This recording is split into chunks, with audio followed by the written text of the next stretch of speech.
પુરાણોમાં પંચતીર્થ તરીકે ઓળખાતા ભરૂચ શહેરથી 15 કિલોમીટર દૂર નર્મદા કિનારે શુક્લતીર્થ ખાતે સૈકાઓથી ભરાતા મેળામાં સૂક્ષ્મ રૂપે ઉપસ્થિત રહેતા દેવો.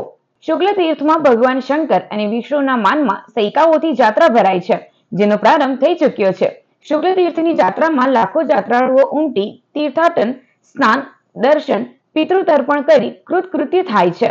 નર્મદા નદી કાંઠાના 333 શિવ તીર્થો અને 28 વિષ્ણુ તીર્થો પૈકી શુક્લતીર્થનું મહાત્મય વિશેષ છે.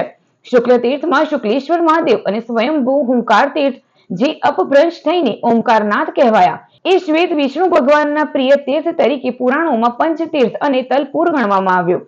રાજા ચાણક્ય, ભૃગ ઋષિ, અગ્નિહોત્રી, વેદપાઠી બ્રાહ્મણો, ધર્મરાજ યુધિષ્ઠિરની યાત્રાથી માંડી તીર્થની ઐતિહાસિક પૌરાણિકતાનું સ્કંદ પુરાણ, નર્મદા પુરાણ, રેવાખંડ, શિવ પુરાણ, માર્કંડેય સહિતના પુરાણો અને ગ્રંથમાં ઉલ્લેખ મળી આવે છે.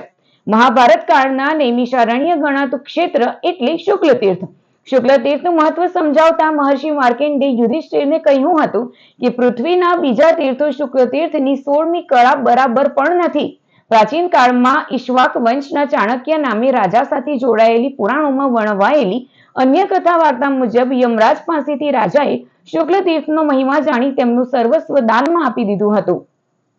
અનેક શોક સંતાપથી ચિંતિત રાજા આકાશવાણી મુજબ નર્મદા નદીમાં કાળ વસ્ત્ર, કાળી ગાય અને કાળ સઢની નાવ લઈ પ્રસ્થાન કર્યું હતું.